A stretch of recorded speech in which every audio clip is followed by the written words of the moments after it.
Well, big things have small beginnings. And I'm a stem cell advocate full-time. And I started a nonprofit organization. We create the largest interdisciplinary stem cell meeting in the World Stem Cell Summit. I founded a peer-reviewed journal called the World Stem Cell Report. How did that happen? Well, it started 10 years ago. And I was an attorney right in Miami, where I practiced many years. I used to do courtroom work, and I would come home from work and say, you know, I feel really good today. I sued someone. And I also did some fun things in my life. I was a co-owner of a minor league professional basketball team. I was commissioner of a professional wrestling federation, things in the candy store of life. So you might not think of me as a stem cell advocate. About 10 years ago, it was actually in December 2002, you might faintly remember that CNN broke in live and a group made an announcement right from Hollywood, Florida, that they had cloned the first baby. All right, I was watching television then, and I thought, how amazing, they cloned a baby? Who are these people? And as I'm watching the news, I realized they were tied in with some UFO sect. And then I started to remember, well, this group had testified in Congress.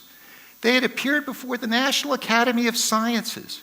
Who was foisting these people in the public? And it was a breathless coverage that this had actually happened. They had cloned this baby. Well, I remember I had read a paper my daughter had written about Dolly the sheep in high school. I knew you couldn't clone a person safely. And also, these people were stampeding lawmakers and others. They were making outrageous claims, and lawmakers were ready to pass laws to ban a form of stem cell research, that might be really a powerful thing to cure disease. And I was a cancer survivor myself. I had colon cancer when I was 48. I'm standing here today thanks to biomedical research and great science and medicine. So as I thought about this, it occurred to me, well, someone should see if this group is really telling the truth. And I remembered my early days as a lawyer. I was practicing law in juvenile court, and anyone who's aware of a child that might be neglected or endangered, and they were promising some DNA test, but they weren't doing it. And I said, we should get a temporary guardian for this child, this alleged clone child. Someone should test whether they're telling the truth or not. So on New Year's Eve, 2002, I drove up to the courthouse and I filed a motion for temporary guardian for the alleged clone child. And I said, I'm going to test this, and maybe it'll be the first case ever to protect a human clone. And I went back home. And that night, as my wife and I are dressing to go out on New Year's Eve, across the bottom of the ticker on CNN, it said, Florida attorney Bernard Siegel seeks custody of cloned baby. Cheryl turned to me and said, what did you do? Well, what had happened is I had gotten myself involved in a giant cause celeb.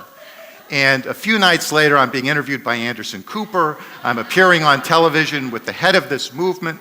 And I was thinking, you know, a few days ago I was an ordinary attorney. Now I'm debating a deity on world television on human cloning. How on earth did that happen? But it turned into a serious case. I served papers. They hired criminal defense attorneys. And suddenly, I was getting the limousine treatment, and I was the person that was defending something called therapeutic cloning of stem cells, somatic cell nuclear transfer, and was against reproductive cloning. And all good lawyers, right? What we do, we don't have to be experts in the cases we present to the court. No, we hire the best experts. So I was reaching out to the top scientists of the world, and they were helping me. In 30 days, we burst the bubble on this scheme. It seemed to be nothing more than a publicity stunt. And when you thought I was just ready to go back after my 15 minutes of fame, back into my practice, two of the top scientists of the world, Rudolf Janisch, who won the National Medal of Science at MIT, and Dolly the sheep's father, Dr. Ian Wilmot, reached out to me and he said, Bernie, you know, we're under siege. This field has so much promise, and we would like your help to start a movement to work with the scientists and be a mouthpiece for science. I decided to leave the practice of law and actually undertake this as a cause, because stem cells, part of regenerative medicine, is so phenomenal. We have 100 trillion cells, little engines in our bodies, an adult. And these embryonic cells, which is part of this field, hold so much power, so much power. When Dr. Michael West first saw them in the lab, he compared it to atomic fission in a dish.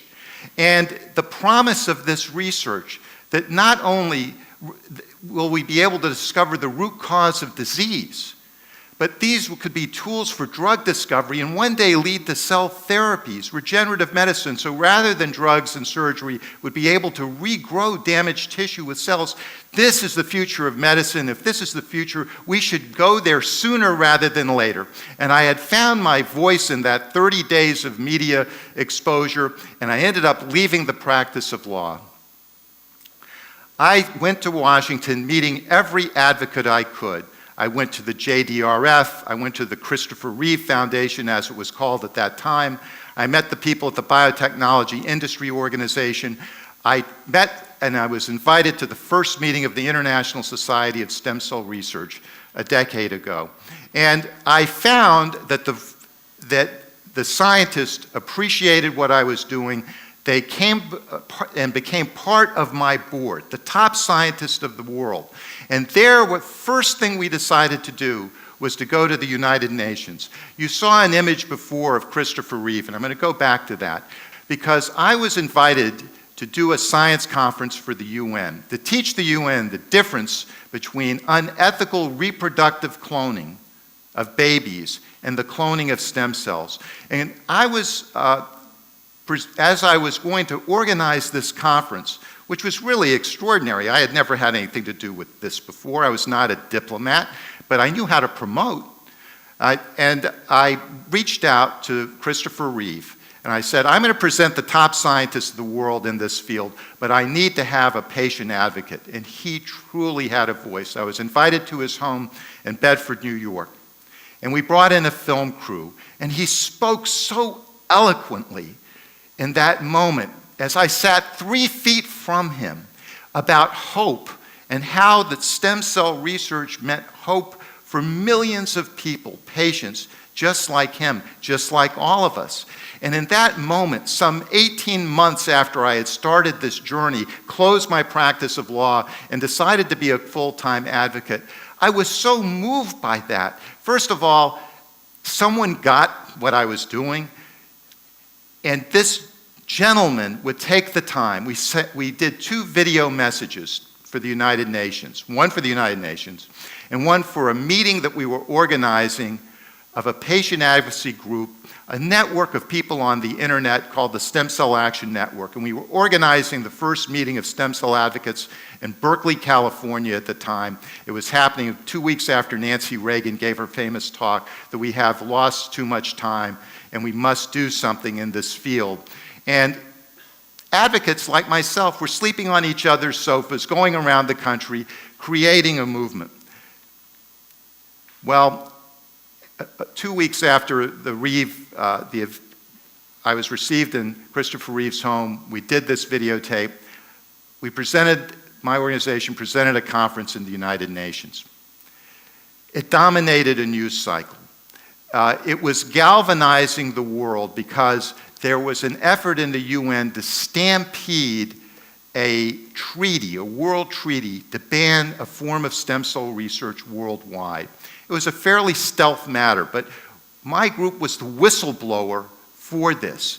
And together with other advocates, large organizations, small organizations, and grassroots people, just like myself, we organized 35,000 fax letters to the United Nations.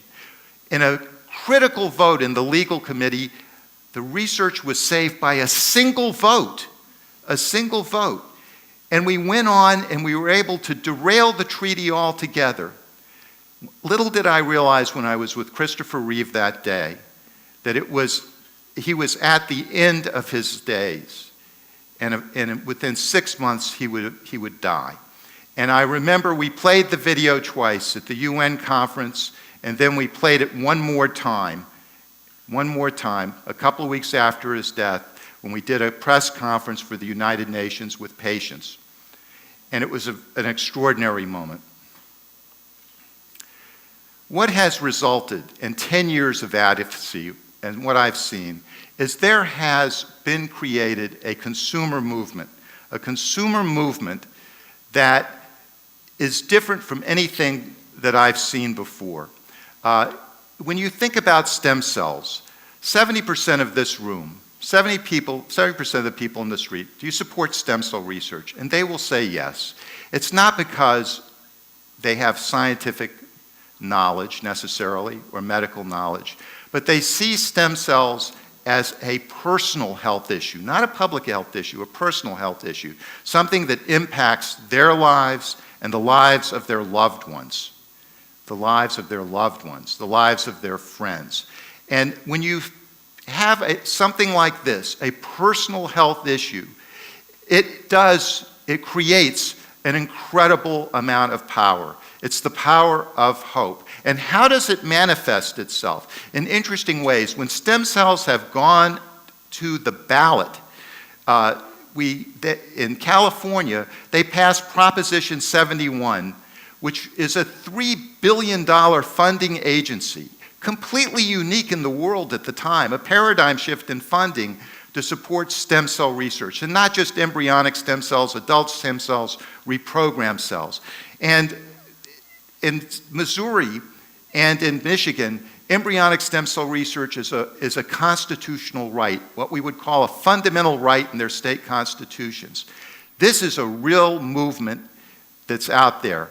And we look at how the patients have united with the scientists, have united with a nascent industry, an industry that could be as exciting one day as the semiconductor industry or the internet in its impact. As we've moved this field forward, I think the thing that I've realized the most is that it's not a top-down movement. Sure, the lofty leaders of science can move the field forward, but scientists, as we often know, speak in jargon that the public can't understand. And it's not industry. Industry has a valid stake in this, and investors have a valid stake in all this. And that's exciting, and this is very, very transformative. And it could mean so much. But I don't think that's it as well.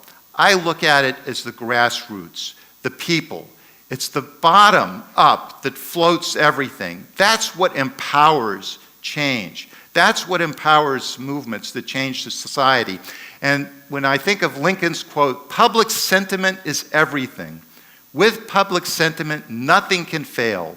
Without it, nothing can succeed. So it's been my goal as an advocate to unite this world, to create a meeting not just of scientists but not industry, but a meeting that embraces the public. So if a patient wants to come and sit next to a cell biologist that only works with cells and forgets that there's a patient at the end of the rainbow here, the patient that's life depends on the hope of what's going on in a petri dish, if I can make that connection, if we can make that connection, this is the thing that really changes the world. So this is the movement that we have. We have people supporting a cause of the advancement of science. An obscure area of developmental biology is now something that the public understands, the public believes in, and the public hopes. In this day and age, and I conclude, in this day and age, we have is a special time because scientific and biomedical revolutions that used to take centuries or decades now can impact our lives, the lives of our children. One day, if I have grandchildren, the lives of my grandchildren. And it's why. It's the convergence. It's the nanotechnology. It's the imaging devices. It's the internet. These amazing technologies have brought all of this together for this time in this place. It's a transformative technology.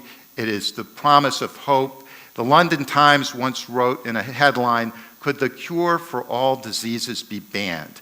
Now our effort is transformative. It's translational. We're united more than just and active more than support for a single type of cell, but to engage all of these technologies to move this forward. Now we have to worry about the regulatory system. We have to worry about reimbursements. We have to worry about cell standardization and get this paradigm shift forward. How do we do it? We need everyone engaged. It's the power of hope. It's a transformative power of hope. Thank you.